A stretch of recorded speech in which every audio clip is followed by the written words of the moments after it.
Ok, quand Nicolas Sarkozy déclare en 2007 que la France sera désormais une terre d'asile pour toutes les femmes violentées dans le monde,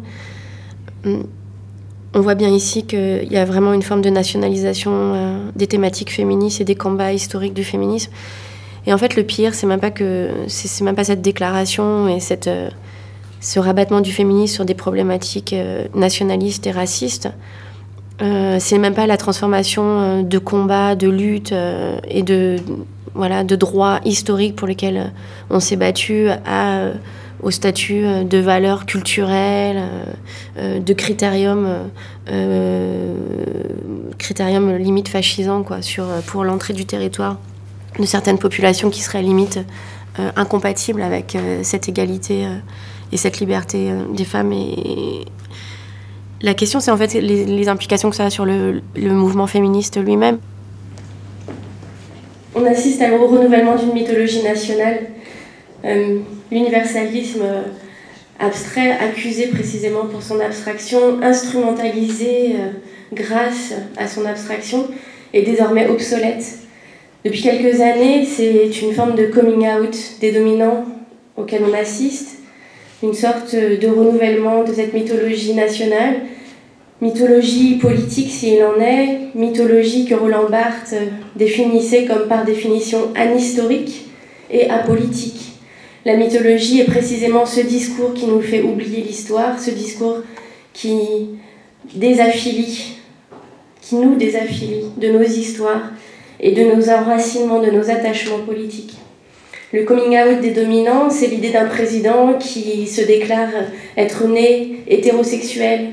C'est l'idée d'une France qui désormais se définit comme d'essence ou d'origine catholique. C'est l'idée d'une Europe forteresse qui utilise le droit des femmes, la liberté des femmes et des minorités sexuelles comme un critérium d'acception, comme un critérium d'intégration de populations exogènes, prétendument exogènes à cette Europe, mais aussi de populations exogènes qu'elle exclut, qu'elle rejette depuis son intérieur. L'idée ici, c'est de considérer que le féminisme a un rôle historique aujourd'hui à jouer, a une responsabilité politique à prendre. Les accointances d'une partie du mouvement féministe avec ce discours nationaliste, l'idée selon laquelle, pour une part, nous adhérons au fait que nos droits, nos libertés sont utilisés à des fins racistes et nationalistes. Ce dévoiement, ce glissement du féminisme, aujourd'hui, il faut absolument prendre position contre. Aujourd'hui, peut-être, il est de notre responsabilité de prôner et de promouvoir, d'incarner un féminisme révolutionnaire, internationaliste, de reprendre ces mots de Virginia Woolf qui disait en tant que femme, je n'ai pas de pays, en tant que femme, je n'ai pas de nation. Parce que d'aucune façon, et historiquement, jamais aucune nation n'a pris la défense des femmes. Le corps des femmes a toujours été l'objet de la nation, a toujours été l'instrument de la nation. Je refuse que mon corps soit utilisé dans ce cadre-là.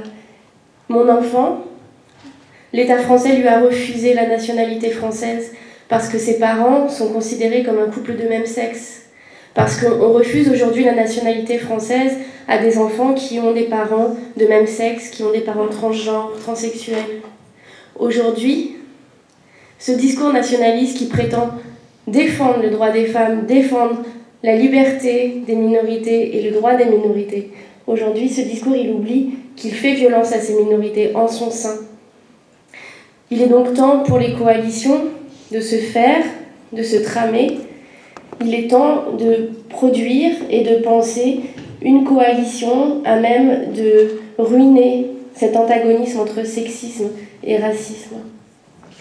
Il me semble important aujourd'hui de considérer qu'entre un féminisme victimaire qui présente les femmes comme de grandes victimes, et bien sûr les femmes d'ailleurs sont toujours plus victimes que les femmes d'ici qui se constituent et s'autodéfinissent comme une sorte d'avant-garde émancipée, entre ce féminisme victimaire et le féminisme nationaliste, je crois qu'il y a une troisième voie à trouver pour le monde de maintenant, pour le monde de ma fille.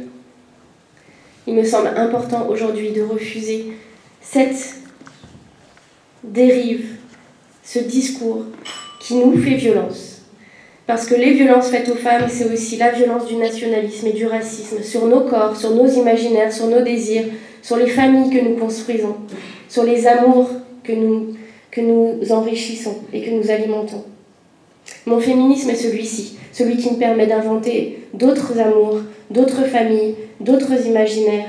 Ce féminisme-là, c'est celui qui rend possible mon corps, par ses désirs et par sa volonté révolutionnaire de changer ici et maintenant nos pratiques et nos mondes et nos relations. Merci.